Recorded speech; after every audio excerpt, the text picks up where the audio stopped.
Now it's time for No Pucks Given with Dan Kingerski of Pittsburgh Hockey Now. Penguin Scoop's locker room buzz and straight-up analysis. No fluff, all hockey. Now, here's Dan. Alrighty, it is No Pucks Given, episode, I think, 37.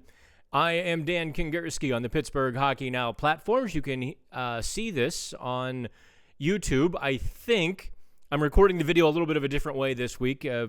Technical constraints here at the hotel.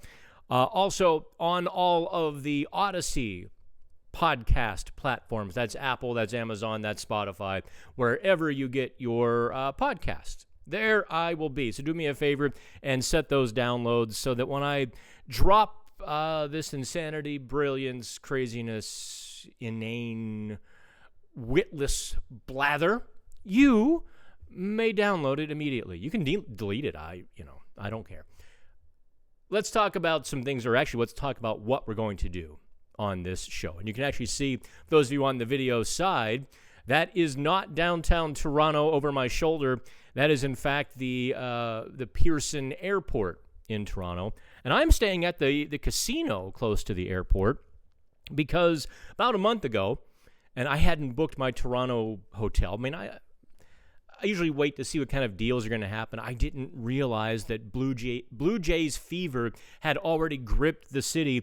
And I kid you not, even my tiny little crappy hotel that I rather enjoy, that's actually a blues club downstairs, was $500 a night. The other places I stay, like right close to the arena, which are maybe $150 a night, kind of like those apartments and such, they were going for $2,000 and $3,000 a night because people were expecting Game 7. They were expecting a parade, and they were just making sure. So when I booked, budget was the better part of valor. Here's what we're going to talk about on this here little podcast. We're going to talk about the rookies. At any one point, the Penguins actually have 6 rookies in the lineup. Now, we're going to set aside Arturs Shilovs, the Artie party. Being a goaltender, I think that's an entirely different issue. I also think I don't really consider him a rookie.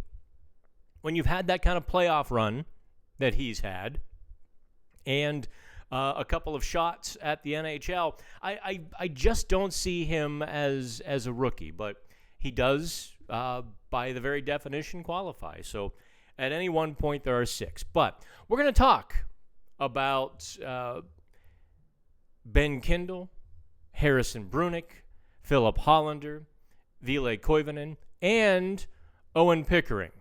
We're also going to chat about what went right during that 8-game points streak, and that sort of dovetails into Dan Muse. What's different under Dan Muse, the system, the atmosphere, and all of that sort of comes into play as we talk about that. We're also going to talk about, there's an issue, and I spent the last week talking to several players. Erik Karlsson, he and I really had kind of a good chat about that. I caught him on the right day, and he was pretty talkative, and Erik Karlsson has this disarming honesty, kind of like, your grandmother telling you you're dumb, your cousins are ugly, just, there it is, who cares? and he just sort of says things without a care. He sort of explained the issue we're going to talk about, how they've been outshot and well outshot sometimes. I talked to Dan Muse about it. Asked Parker Wotherspoon and Ryan Shea and some others as well. I wanted really the defenseman's perspective on it. So we're going to talk about that, the killer instinct and the rookies, and even a little bit about this here road trip. I kid you not, as we record this Sunday evening, I've been in 5 cities in 7 days. It's getting a little, I feel like I've been on the road for 2 or 3 years straight. I mean, when I make a cup of coffee at home, I leave a tip. I come home at night and like, why isn't my bed made? What the hell? And then I remember that it's actually my bed. So it's a little bit of isolation. It's a bit isolating.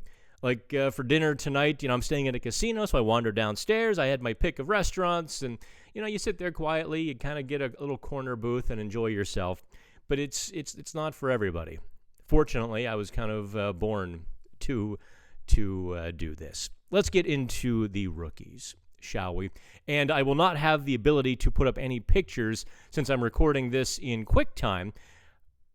So let's just imagine Harrison Brunick. If he plays on Monday night, and I don't yet know if he will, I suspect he will. I think they want to get him a run of games now or make their decision. Because here's how it all shakes down. Because they can keep him past 9 games, and they can still send him back to juniors. Yes, they can do that. I think it's a 40-game cutoff. Remember how they did that to Daniel Sprong. They delayed, and they sent him back to juniors in like December or something. They could do that to Harrison Brunick as well. They could scratch him and delay, and then eventually send him to Team Canada for the World Juniors. So they'll have at least given him sort of a half season of very high-level play. Now, before we get into Brunick's play and that decision, I need you all to understand a little something first, because it has almost become cliche that, he can't learn anything in juniors, so there's no point whatsoever to sending him back to junior hockey. The first part might be true, that he really can't learn a whole lot more down, in the WHL. But that's not to say there wouldn't be benefits. Understand how difficult it is to be a 19-year-old defenseman in the NHL. Just think of the 100 decisions a defenseman has to make on any given shift. He has to know which hand to hold the stick with. Do I confront this guy? Do I back up? How far do I back up? Do I step forward to play the puck? Do I skate with it? Do I move it quickly? Do I go to the post? Do I battle? Do I take away the passing lane? There's just, and in that just never-ending sort of mental grind, you're actually playing hockey through that, and it can be overwhelming. So, what can he learn in juniors? Well, nothing. But understand, he can also have his confidence shattered. He can feel stomped if this isn't the right decision.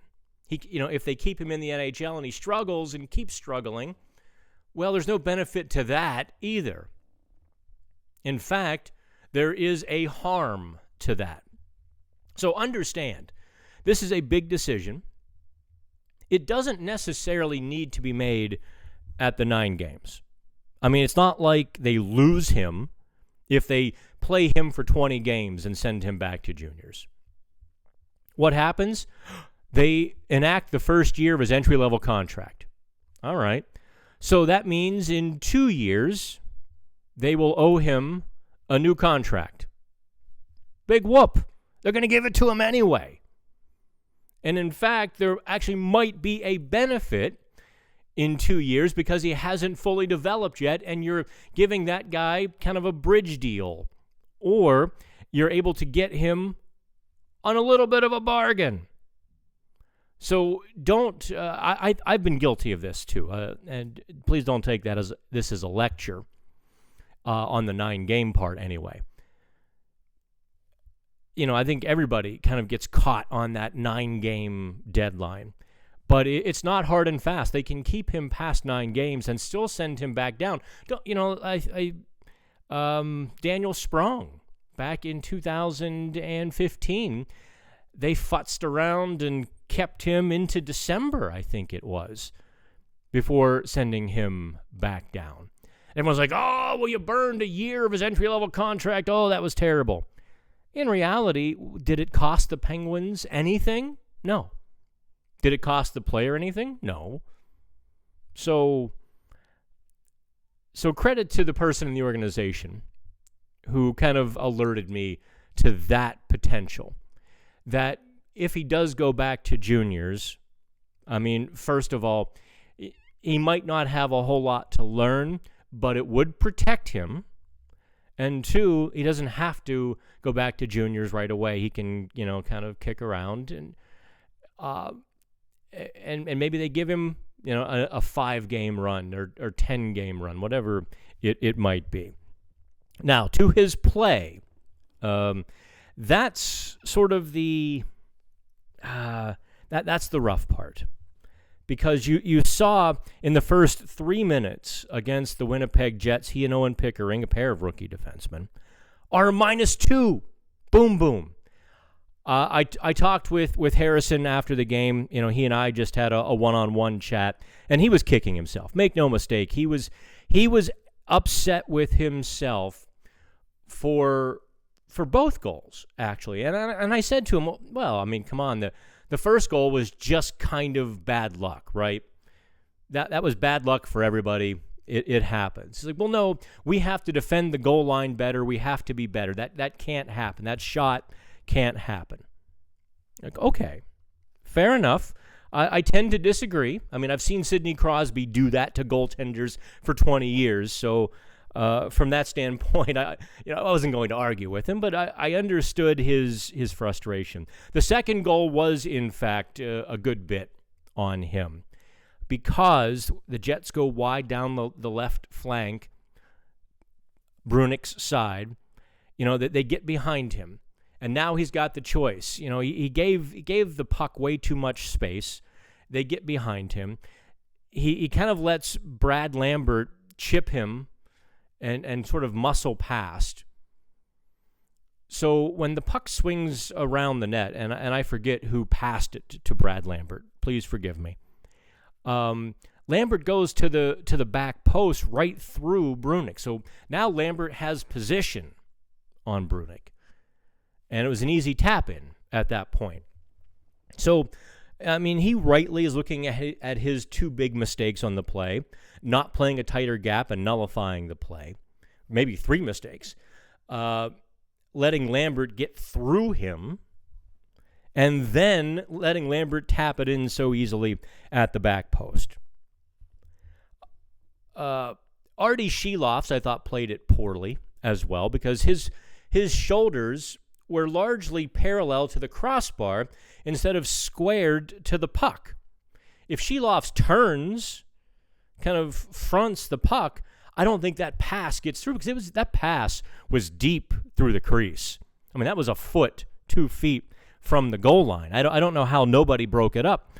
And Pickering, as well, needed to be on the far post to disrupt that. But instead, Pickering kind of took the front position point on the crease, which gave the puck carrier all kinds of time and space. I think Pickering was kicking himself a little bit for that play, too. After that, Coach Dan Muse breaks up the rookie pairing. He puts Pickering with Chris Letang. He puts Brunick with Ryan Shea. And in talking with Brunick after the game, he was kicking himself. But I think maybe the reason that there's still a good chance that he sticks around after Game 9 is he was heartened by how he played the rest of the game. He really felt like he got back, he got in a rhythm, and he actually played some decent hockey for the next 57 minutes. Now, it's hard to overcome a -2 3 minutes into the game. But he felt like he learned from that, he contributed, and make no mistake, Muse is watching video with him, they're going over things. I mean, Brunick is getting the first-class treatment from the organization. And he even mentioned that, like how great everybody's been, sitting down with him and really kind of not force-feeding him, kind of spoon-feeding him as much as he can handle. It is a process. there's no question he's good. The question is, should he be back in junior hockey? And I think after Saturday, I think the meter went from 60-40 going back to maybe 60-40 staying. It's still a volatile. It's a volatile meter. What can I tell you? Let's get to Owen Pickering now, because Pickering is an entirely different sort of situation. Here is a guy who played 25 games in the NHL last year. He got a really quick hook. Part of his quick hook was, what's the right word? And I don't want to overstate it, but I don't want to understate it. I mean, there was haircut gate.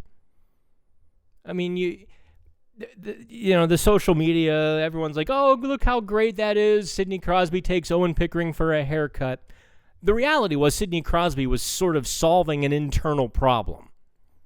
And that was, there were some guys giving Pickering the business. They were on him. They were on him pretty good.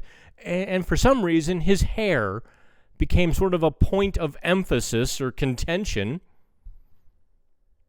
before the close-cropped haircut.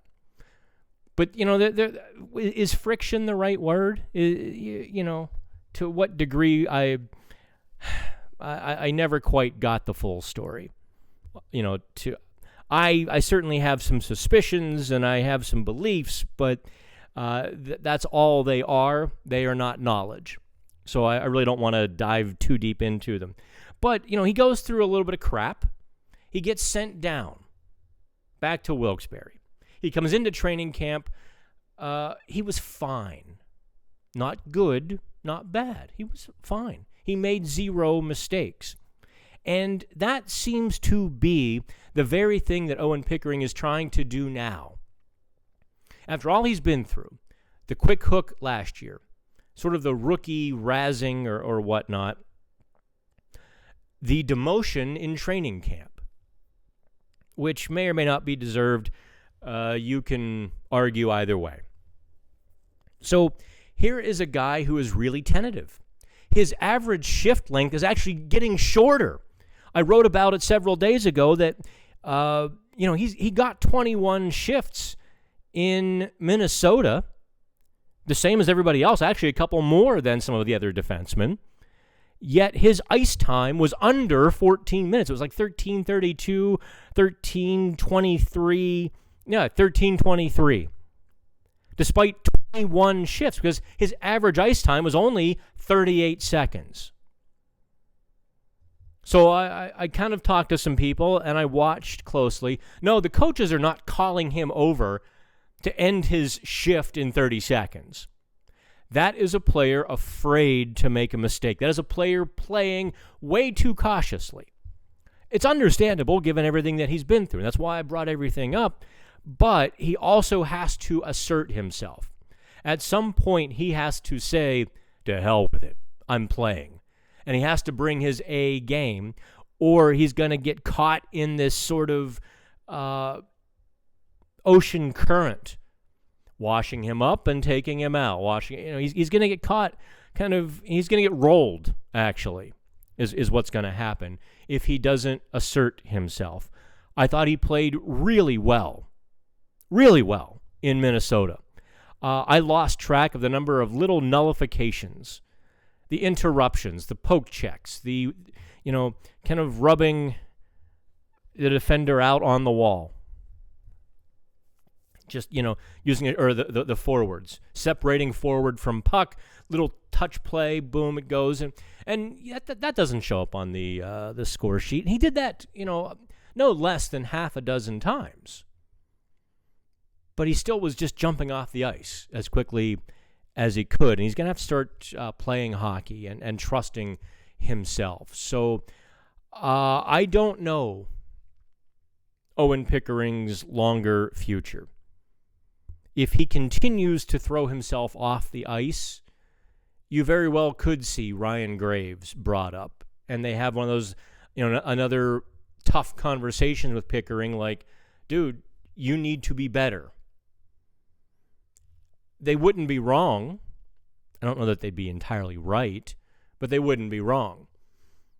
And that is the I guess the fundamental thing for all of us in life, right? When someone's making a decision about you and you don't force them to give you what you want because you are indispensable, invaluable, playing too well, doing too well, you leave it up to judgments.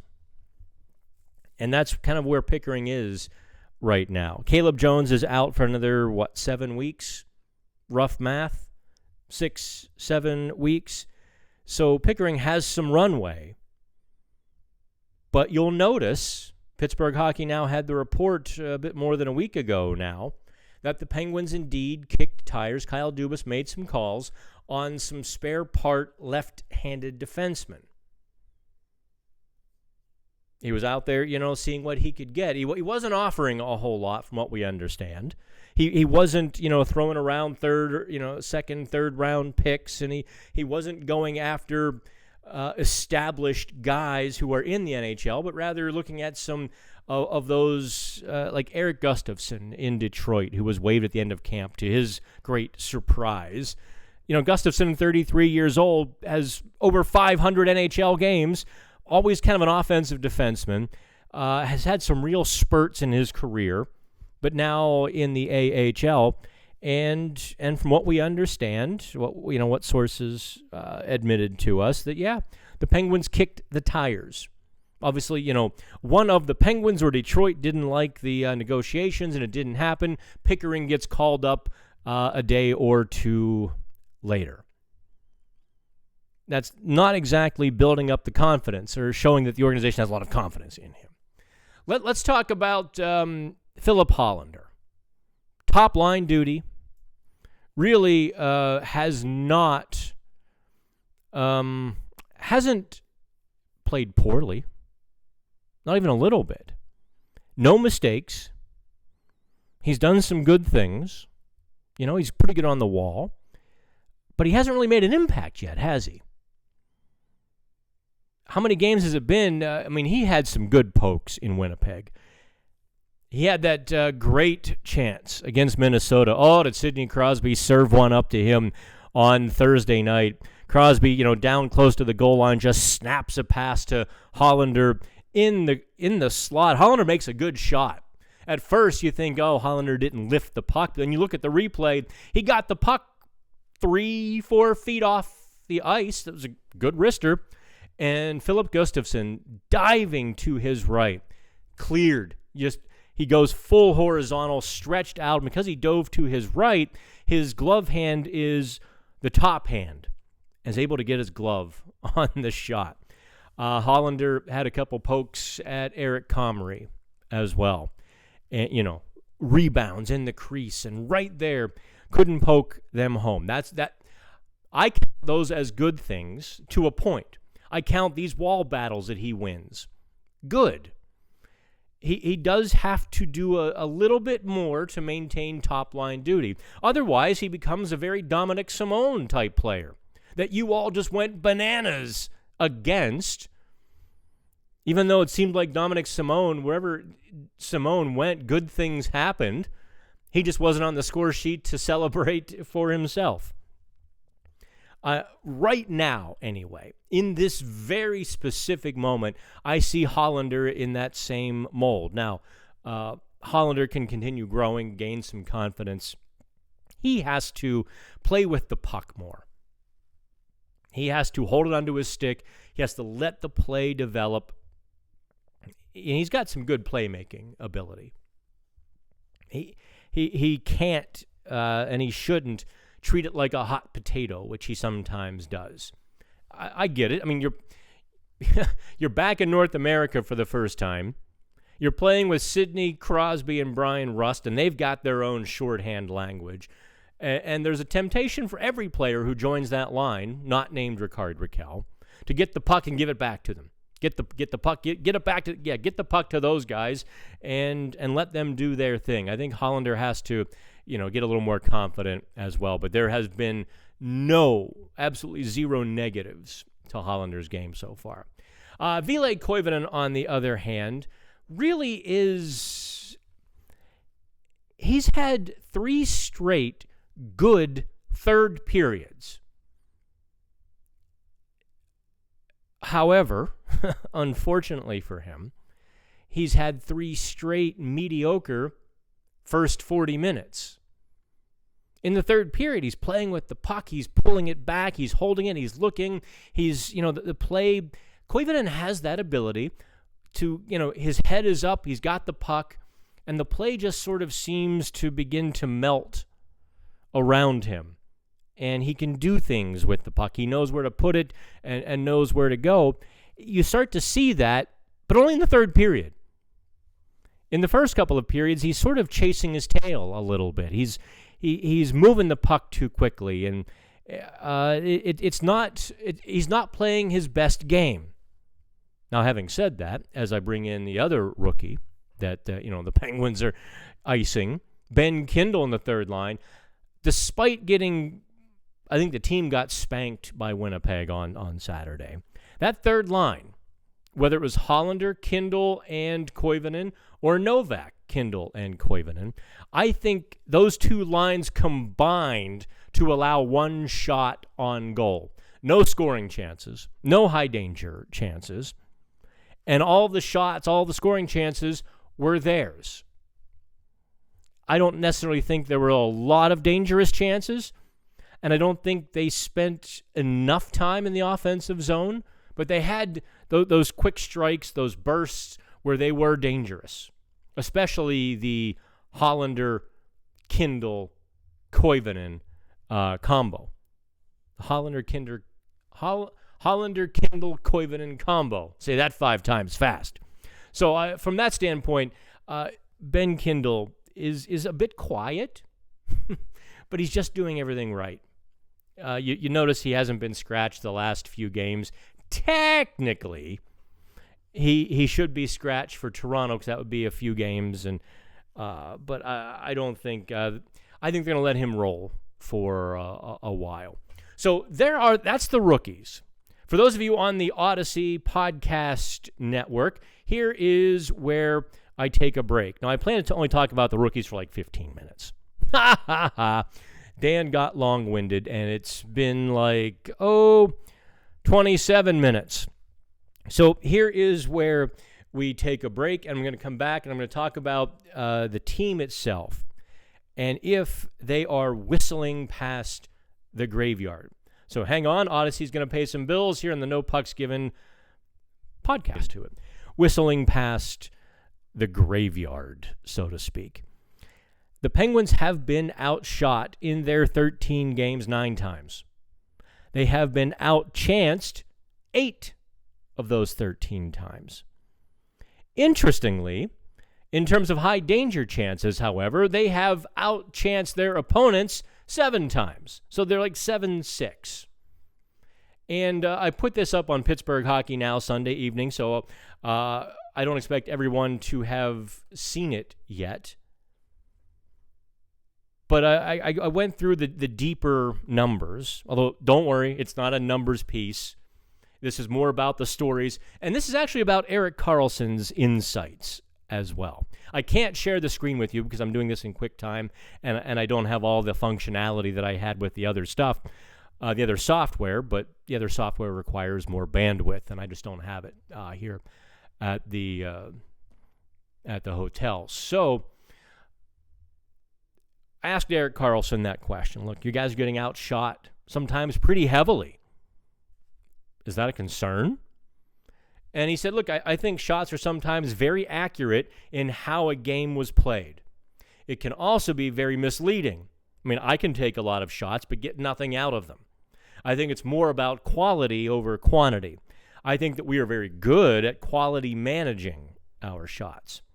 Would we like to get a few more on that? Yeah, probably. It would give us a better chance to score more goals statistically. So, yes, as for giving up shots, I think that we're still trying to figure out a little bit how we defend and the way we want to defend. What a little nugget he just dropped in there, huh? Basically saying, well, yeah, we haven't really learned the system yet. We're still trying to figure all of this out, like who we want to be and how we want to do this. This is why I love talking to Erik Karlsson when he's in a good mood. And this was right after the practice in which he pranked Parker Wotherspoon by doing the chalk outline. Yeah, that's Erik Karlsson, and I thought that was really good. And I talked with Wotherspoon as well. And part of his quote was, I feel like we're limiting the quality. And when they do get quality chances, the goalies are doing a great job. For the most part, we've been doing a good job as a team. So the question I think you and I really need to look at, and maybe the Penguins management does as well, is this a short-term anomaly of a gelling team? Is this a flaw in their style? Is this sustainable? I think I said question. I should have said questions, right? Is this sustainable? And what comes next? Because the reality is, across all sports, be it football, basketball, baseball, hockey, there is generally a regression to the mean. Sure, a fourth-line guy can play like Sidney Crosby for a week. He can't do it for 36 weeks because he's not Sidney Crosby. And a team can get blitzed for a week and win some games. But that won't hold up because goalie, Tristan Jarry and Arturs Silovs are not going to maintain a .923 save percentage, which is what Tristan Jarry's stopper rate is as of right now. They're not going to maintain that if they are facing 40 shots, 35, 40 shots with a bevy of scoring chances. Or as Winnipeg did to the Penguins. And Dan Muse was really kind. I don't know if you caught Dan Muse's post-game following Winnipeg. Boy, he deleted parts of his sentences in the middle of the sentence. It was like he was cutting and pasting, a little bit of frustration or a little bit of blame right out of the sentence. And just kind of starting after he said what he really wanted to say. And I get it. He's not going to start calling guys out in the media.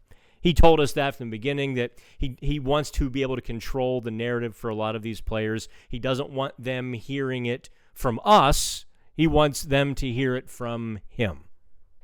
Fair enough, right?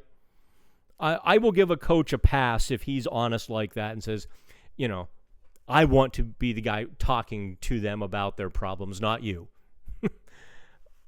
Fair enough. Now, there will come a time when he kind of starts saying, okay, this guy has to do this guy has to do that, because he's told them half a dozen times. And you let some public pressure build, but now isn't the time. The Penguins gave up a boatload of odd man chances against Winnipeg, really with poor puck management, compounded by poor decision making. Was it Harrison Brunick that jumped forward on one of them, and Chris Letang did, and it was just a rough go for the defenseman who had to make some really tough decisions on 50-50 pucks. That, they're programming themselves to be aggressive and then having to pull back. So that was one game. If it continues in Toronto, now we've got a trend, and now we start talking about that. The Winnipeg broadcast. I don't know if you read my report card after Winnipeg. The Winnipeg broadcast was just glorious. I watched the final 10 minutes in the media room because the game was decided. Even though the Penguins pulled within 4-2, the game was decided. I would love, and this is no slight on Pittsburgh Sportsnet, because no American broadcast treats hockey like the 7 broadcasts in Canada do. None of them treat it with the respect and the intricacy and the common explanations to make tactical play digestible. And within just a couple of sentences, the Winnipeg broadcasters showed how the Jets were getting around the Penguins 1-1-3 in the neutral zone and, getting around it on the weak side, just a little cross-ice pass at the right time, and boom, they were gone with speed into the offensive zone. I was like, damn, I didn't see that. I saw the speed. I saw the zone entries. But I didn't realize the little loop around to the weak side that they were doing. Dun, dun, dun. And I loved the fact that the TV broadcast did that.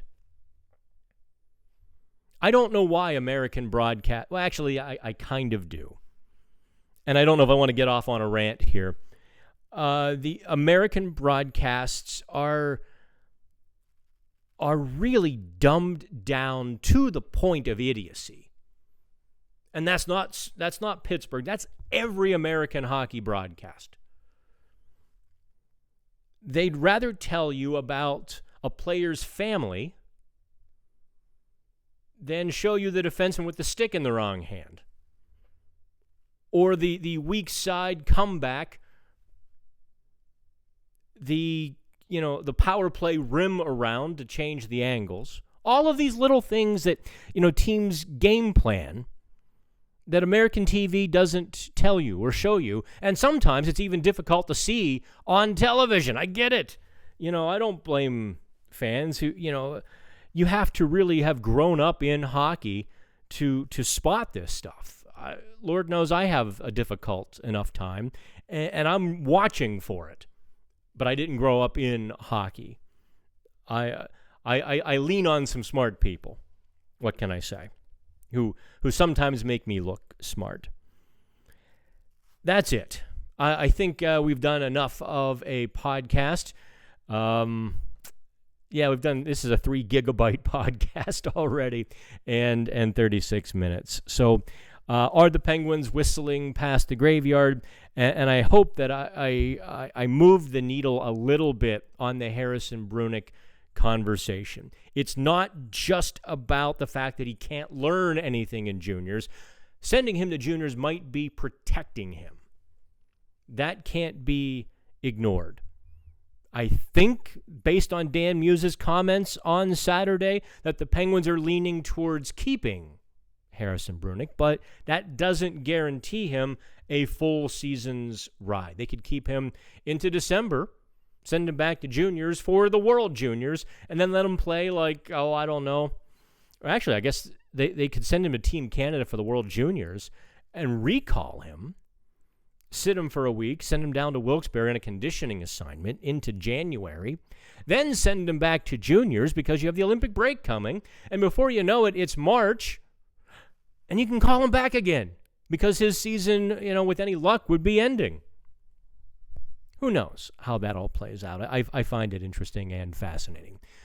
That's it for me from Toronto.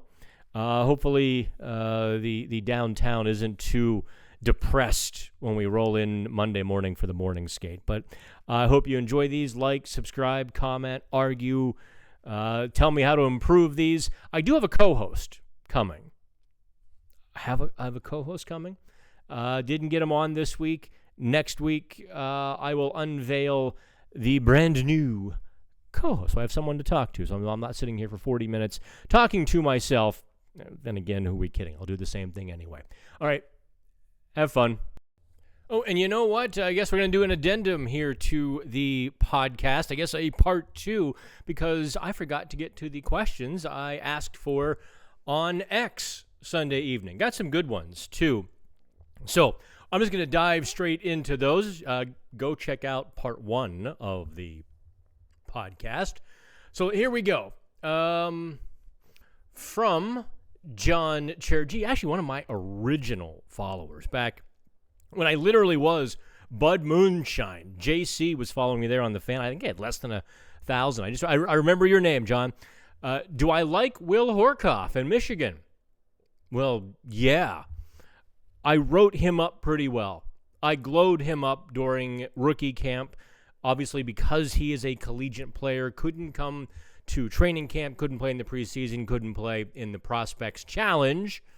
So we didn't get a chance to see him after rookie camp in the first week of July. But I came away very impressed. He was rated in the 40s at the draft, and from what I saw, that was a gross underestimation of his talents. He is like 6'5". He's moving better from what I see, and Michigan has pretty good development. So, yeah, there's a lot to like there. From Dinosaur, not a question, but a consideration. This is a team that was expected to be bad and is now missing Raquel, Rutger McGroarty, two of their solid top six, let alone Justin Brazeau, who'll be out day to day. We shouldn't reasonably expect them to be decent. Hollander and Tomasino, both in the top six, is expectedly bad. I don't know if Hollander is bad in the top six. I don't, we talked about in part one, he's maybe not making a big enough impact, but he's at least holding his own. Tomasino had some moments against Winnipeg. I don't want to sell him entirely short. There's something to his game. In a sense, I get what Kyle Dubas sees. I also see that Tomasino can just vanish for a long period of time. And I don't mean for shifts, I mean for games. So, in addition to, Tomasino, yes, has some problems. I don't know if missing Ricard Raquel should wreck your team. But Dinosaur does ask, how do I feel about all of the load management and playing four lines pretty consistently? It is good when the Penguins have a playable fourth line, like right now, but the depth is quickly falling apart. Well, I don't know that the depth is falling apart. The third lines were really good against Winnipeg. There's a pair of lines, both with after Dan Muse began juggling the lines, trying to find something to give the team a spark. Hollander, Kindle, and Koivunen, I think, had four high-danger scoring chances and 6 scoring chances overall without allowing any, and that was in like 4 minutes. Now, the other third line, which was Novak, Kindle, and Koivunen, I think they also had 4 scoring chances in like 6 or 7 minutes and allowed 1. So that line was really good. I don't know that the depth is the problem. I do think regressing to the mean is going to be a bit of an issue with the team. Rich here says not so much last game, but the previous 2, which would have been Minnesota, Philadelphia. Muse decided to leave power play 1 out there for nearly the duration, including in OT. I can't understand this thought process, especially when he has been diligent about spreading minutes otherwise. Maybe more of a statement as opposed to a question. No, Rich, I know what you're thinking, but don't look for problems to the solution. The Penguins' power play is bubbling between like 5th and 1st in the league. If they get a power play goal, they're back to 1st. If they miss, they're back to 5th. Let's call it a 30% power play. So if Dan Muse wants to roll power play 1 out there for most of 2 minutes, let him do it. It's all about the goal, not about the ice time. Dro has a question that a couple of people actually favorited and wanted me to address. That's always a good sign, right? Other people like your question. Dro says, what impact have the assistant coaches had on the team? I will tell you that assistant coaches in the Penguins organization do not talk to the media. Now, one of them is quite friendly and, walking through the hallways, say hello. And every now and then you kind of get a word or two, in the right situation. Hey, what about this? What about that? But there's not a whole lot that we get a chance to talk to the assistant coaches. So I can't necessarily give you a lot of specifics. I can tell you that the penalty kill has been really up and down. So that's, that when it's good, they really do stack the blue line and they're aggressive. When they're not, they're just caved in. So that's Mike Stothers. Then you've got Todd Nelson on the power play. Well, look how that's doing. So I think overall, from what I see, there's a lot of assistant coaches, by the way. In addition to Stothers and Nelson, you also have Nick Bonino. Andy Chiodo is around quite a bit. Rich Clune is, right there with him. So they really have 6 guys, kind of just always around the bench, always around the team, coaching up and so on and so forth. So I can't speak to all of their impacts. I do think it was intentional, Dro, to have that many coaches because, like Nick Bonino, he will go on the ice, he grabs Ben Kindle, and they go work on faceoffs. They'll just knock out 100, and Kindle is just bringing them back, pulling the puck back, pulling it back, and that's what he's working on that day. Or he's working on taking it to the wall, to his left, and they just do that in like fast repetition, almost every day. Those are the things I think the assistant coaches are doing. So I wish I had a better answer, but I hope that helps a little bit. The assistant coaches will be defined by the special teams and I think a little bit by the progression of some of the rookies, although I don't think, I suppose, well, I guess we'll leave it at that. And is that the last one already? Oh, no, here's Anthony. This is the one I wanted to get to as well. What's the biggest improvement Erik Karlsson has made this season under Dan Muse? Boy, that's a really good sort of question there. Boy, where to begin on that one? Erik Karlsson is playing a responsible game. I tend to think that's more motivation, not Dan Muse's system. He is playing fast. He's playing with the puck. I think the small group puck support suits him because his posse is flying with him in the flying V. And what I mean by that is he's not making these big stretch passes where he lets go of the puck and then has to skate 100 feet to join the play. No, he's building speed out of his own zone with the puck. Now he's in control. I think he likes that very much. Or at least he likes it better. I have asked him that question a couple of times. Like, hey, system's different. How's your game different? He hasn't wanted to get into that in any great detail. I understand, because he is smart enough to know whatever he says can and will be used against him or somebody else. The closest thing he did was, he said, well, how much he likes the puck support aspect rather than the stretch passes.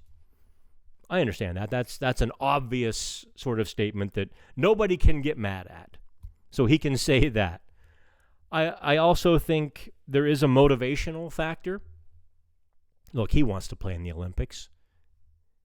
He's not stupid. His former coach rips him to shreds before the Four Nations tournament last year, and he plays some of the best hockey he's played in a long time.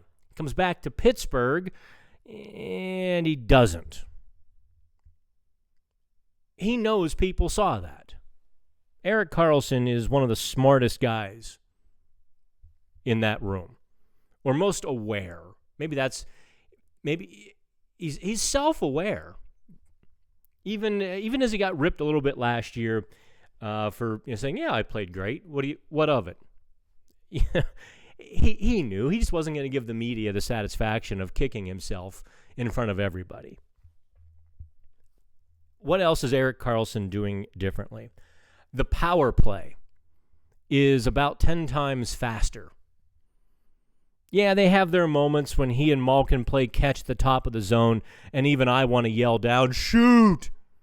They got their moments. But they're getting the puck to the net. You're seeing deflections. You're seeing greasy goals. That goal that Sidney Crosby technically scored on Saturday against Winnipeg, that goal cracked me up because that was Erik Karlsson's goal. I saw it before it happened. I saw Karlsson's eyes. I could see his head looking exactly what to do. I could see Sidney Crosby sort of straighten up, knowing what was coming. Those two were like talking to each other telepathically even before the puck got to Karlsson, and I saw Karlsson do it. I'm like, oh no. I mean, Karlsson let loose a slap shot. I'm not talking an 85 mile an hour, get it to the net sort of clapper. I'm talking about get the wood off the ice and drive your weight through it for all you're worth and blast it to the net, except he didn't blast it to the net. Nope. Erik Karlsson shot it at Sidney Crosby. And Crosby knew it was coming and used his body to, I don't know if Crosby actually got the stick on it or just his body. It all happened so quick, but I saw it coming. I'm like, and even I kind of sat up like, he's going to do it. He did it. The power play points and the power play success isn't just a statistical, isn't just ink on a score sheet. It's confidence. It's camaraderie. It's feeling good. It's feeling better. And I think all of those things I've just enumerated begin to give Erik Karlsson momentum. They give you the feel-goods. And when you got the feel-goods, you play better. So he is playing better because in addition to all of the things I've just talked about, he actually is getting back in the defensive zone. He's never going to rattle a guy off the glass. That's not his game. And good Lord, he doesn't weigh enough where it would hurt. But what he does, Mike Sullivan, I thought, had the best description of Erik Karlsson in the D zone when he said, he's hockey strong. Watch the little plays Erik Karlsson will make just around the scrum or, the wall plays. Watch him just turn a guy. Just a little boop. And the guy, and the opponent will just turn ever so slightly and now loses the puck battle. Those little things, whether Karlsson takes it or a teammate takes it, those little things mean a lot because now you have possession. And especially in the defensive zone, that puck is probably coming to Erik Karlsson, who now has the authority, the ability, the willingness, the space, the authorization to go. That's what Erik Karlsson is doing. And that is part 2 of the podcast. Actually, I found this a lot more entertaining than the first part. So hopefully you enjoyed it. Like, subscribe, make sure you set your downloads. And that is it from the Toronto hotel room on the Pittsburgh Hockey Now platforms. I think I'm Dan Kingerski. Have fun.